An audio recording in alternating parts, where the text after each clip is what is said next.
Di video sebelumnya kita sudah bahas tentang overview bot Discord yang akan kita buat nanti. Nah, di video kali ini kita akan mendapatkan token dari bot Discord itu sendiri dan kita akan mencoba mengkonfigurasikan server Express.js-nya. Langsung aja ke tutorialnya. Yang pertama itu teman-teman memastikan sudah menginstal Express.js, Node.js di komputer teman-teman masing-masing. Nah, aku langsung contohin aja caranya itu seperti ini.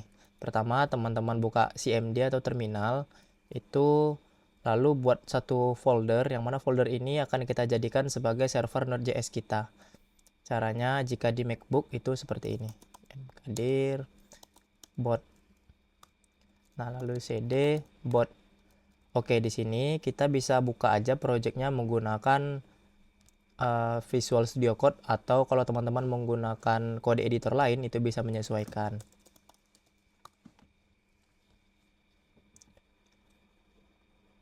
Oke, aku udah buka projectnya. Hal selanjutnya yang harus kita lakukan itu menginstal dependensi yang dibutuhkan, yaitu yang pasti harus kita init dulu untuk paket JSON-nya. Bagaimana caranya? Teman-teman cukup mengetikkan npm init y. Nah, itu otomatis akan ada satu file baru paket JSON, yang mana nanti di sini akan di list setiap paket yang kita install. Lalu selanjutnya kita menginstal paket-paket yang dibutuhkan. Yang pertama itu yang pasti Express.js-nya, Express. Lalu yang kedua itu body parser. Nah, Express dan body parser ini saling berhubungan teman-teman. Jadi ketika teman-teman menginstal Express.js itu teman-teman juga harus menginstal body parser, karena untuk memparsing setiap request yang diberikan bot itu kita harus menggunakan body parser. Oke, kita tunggu saja. Nah, di sini sudah ada dependensi baru, body parser dan Express.js. Hal selanjutnya yang harus kita buat itu adalah main file kita. Main file ini kita ikuti aja yang dari paket JSON-nya, yaitu index.js. Teman-teman bisa buat aja index.js. Nah, di sini adalah core dari server kita. Jadi nanti setiap API akan dimasukkan di sini.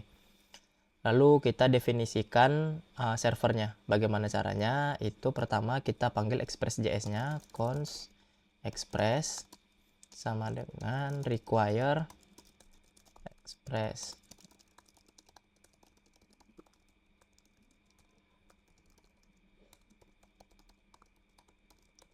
Oh ya, satu lagi teman-teman, itu kita menginstal dependensi yang namanya .env.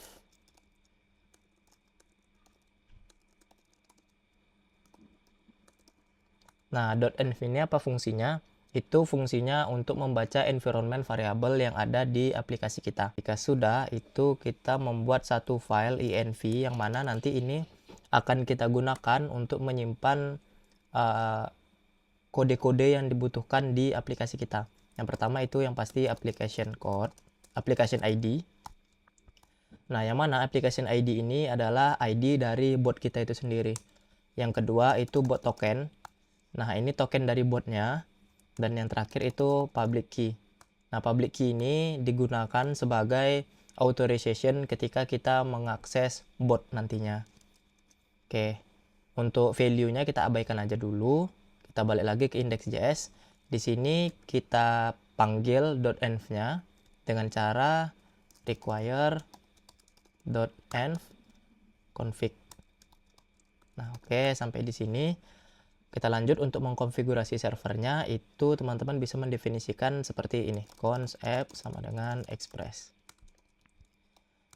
App use body parser JSON. Jadi setiap request JSON yang masuk, setiap request yang masuk itu akan diparsing menjadi JSON sehingga kita bisa memanipulasi datanya.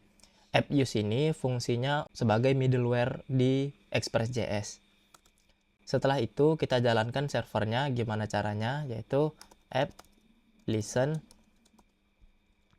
portnya berapa, kita masukkan saja default 3000. Di sini kita beritahu di terminal bahwasannya server kita sudah berjalan di port. Mungkin kita bisa buat lebih rapi lagi. Di sini const port sama dengan 3000. Jadi di sini teman-teman cukup port dan console log server sudah berjalan di port yang kita buat. Oke, kita coba node i, node titik. Nah, node titik ini artinya kita menjalankan servernya dengan memanggil main filenya. Main file kita yaitu index.js.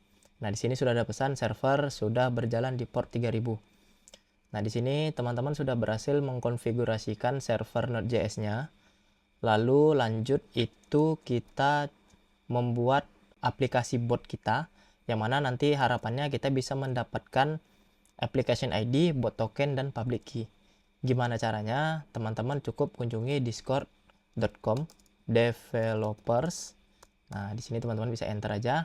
Nah, di sini ada di sidebar ini ada application. Nah, di application ini kita cukup klik new application. Kita buat nama bot kita. Bot, teman-teman bebas ya mau beri nama apa aja, tapi aku beri nama itu bot express. Nah, di sini kita centang lalu kita create. Nah, setelah kita berhasil meng-create atau membuat aplikasi botnya, itu kita bisa mengkonfigurasikan dari icon botnya, namanya, description, dan lain-lain. Nah, untuk icon ini mungkin aku masukkan aja, teman-teman bebas ya mau masukkan apa gambarnya. Untuk description-nya juga teman-teman bisa masukkan di sini, ini adalah bot yang dibuat menggunakan Node.js. Nah, setelah itu di sini ada application ID, public key. Nah, teman-teman bisa copy aja application ID-nya ke sini, ke env teman-teman. Lalu public key-nya. Nah, untuk bot token ini ada di mana? Untuk bot tokennya itu ada di menu bot. Teman-teman bisa save dulu. Nah, di sini kita lanjut ke menu bot. Di bot itu ada token. Nah, tokennya ini secara default itu tidak tampil. Gimana cara menampilkannya? Teman-teman cukup mengklik reset token ini. Nah, di sini teman-teman diminta untuk memasukkan password Discord. Nah, setelah itu maka tokennya akan tampil. Nah, teman-teman bisa copy dan copy ke bot token. Setelah selesai, nah sejauh ini teman-teman sudah berhasil membuat aplikasi botnya. Tapi belum bisa digunakan di Discord teman-teman. Nah, setelah itu yang harus teman-teman lakukan itu mengkoneksikan server Node.js teman-teman ke botnya ini. Untuk video selanjutnya itu kita akan mencoba untuk mengkoneksikan bot, aplikasi bot yang sudah kita buat dengan server Node.js kita.